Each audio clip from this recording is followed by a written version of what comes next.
Hello and good afternoon from a sunny and dry Auckland, and welcome to Let's Talk Barbarians v Lions.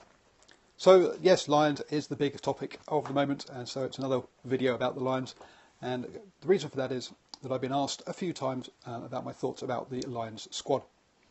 And sorry, I forgot to say who I am. Hi, I'm Paul, the guy behind DrivingMaul, and I'm always up for a good rugby chat, so please put comments below if you're watching live, or if you're watching the recording, again, put comments below in Twitter or YouTube, and I will get back to you.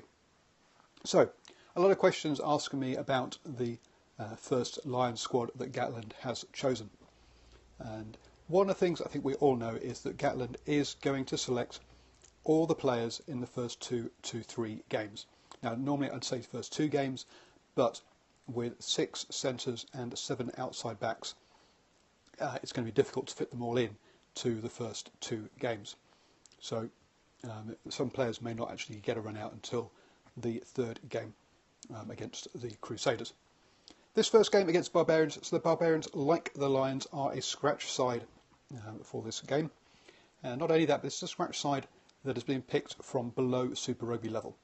There are one or two, some of the players will be fringe Super Rugby players, but it's basically the equivalent of taking the Rugby Championship for those of you in England, or players from below, or fringe players to Pro 12 for those of you in the Celtic nations, for this competition.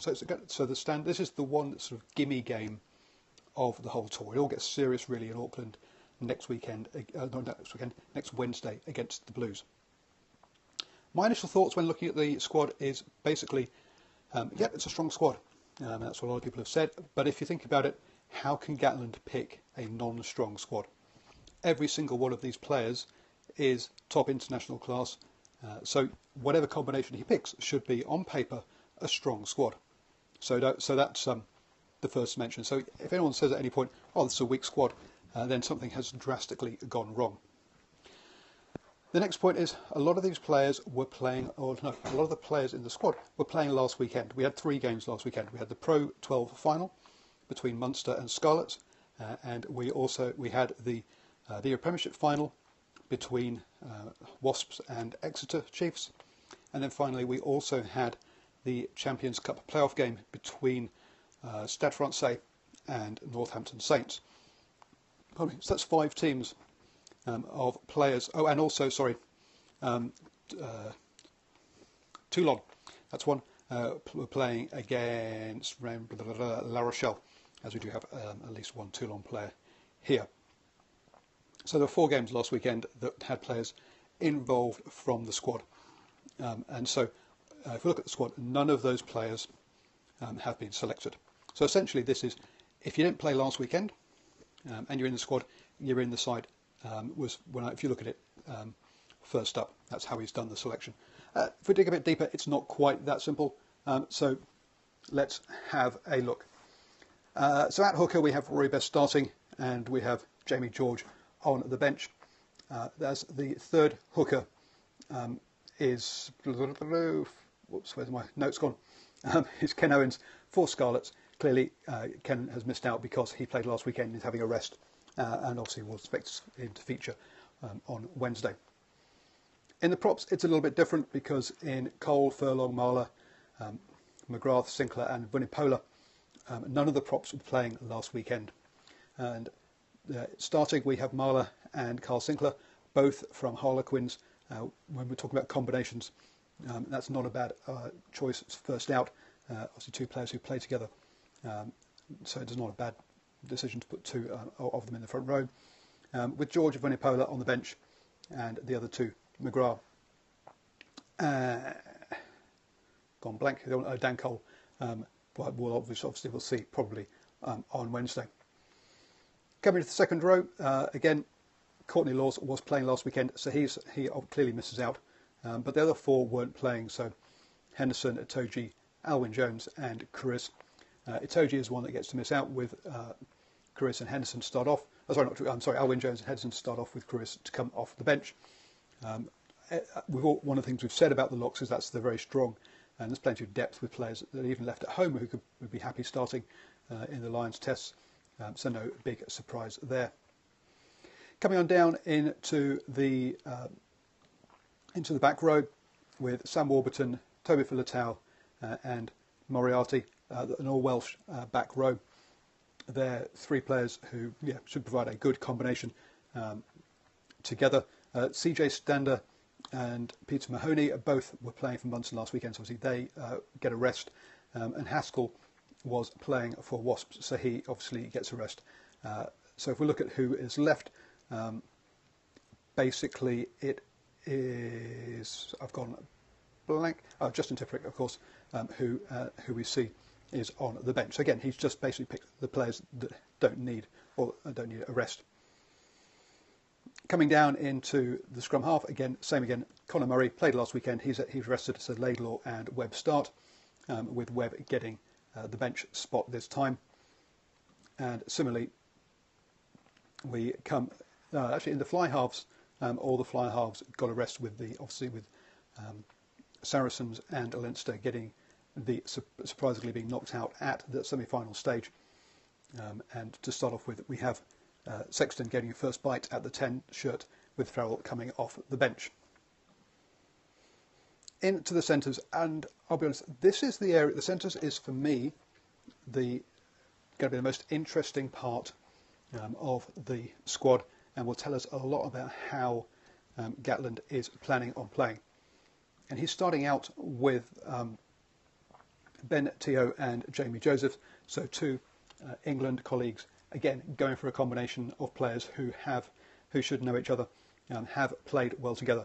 He'll also, if Ben Teo is the backup to Robbie Henshaw at centre, which I think a lot of it are thinking he probably is, into that number 12 shirt, for having a bit of a bash player, which is what Gatland likes to see at 12.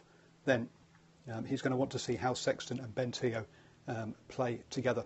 Sexton obviously loving that wraparound, which he does with Henshaw at club and country level, but with other players they're going to have to learn how Sexton plays. So that's probably why Ben Teo has come in early doors with Sexton.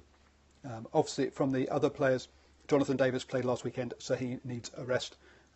Elliot Daly played last weekend, so again he also needs a rest, which just leaves Jared Payne, who needs game time because he is just coming back from injury really, and Robbie Henshaw.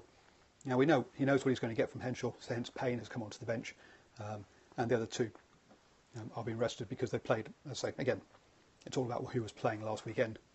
Coming in to the wings then, George North was in action with Northampton Saints, and Jack Nowell was with Exeter. Halfpenny with Toulon. So that's three players. And Liam Williams with Scarlets. So 4 out of the 7 outside backs are immediately taken out to be rested, which leaves you basically with Hogg, Seymour, and Anthony Watson. So I wouldn't read anything into the back three combination because, as I say, this is all about just who has resting players. At the end of the day, the only players really from that that haven't been picked are Robbie Henshaw, Dan Biggar, and Mario Toji.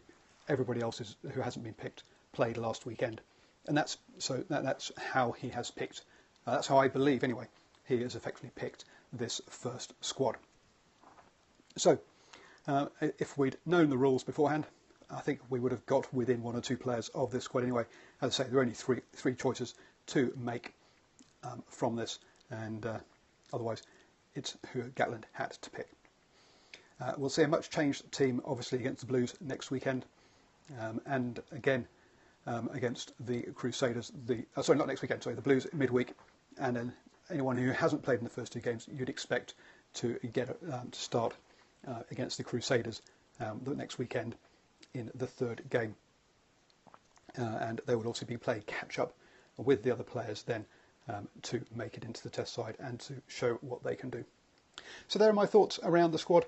It's all about, as I say, the finals and this short turnaround time between games and travelling.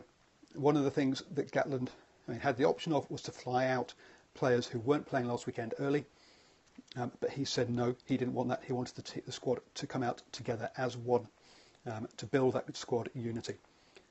One of the things he did in the run-up to the finals weekend was he had had a meet-up in Dublin, but I think he sent them all home for the weekend, and so all the players arrived on Sunday together, whether they've been playing or not. Now, he didn't have to send them home.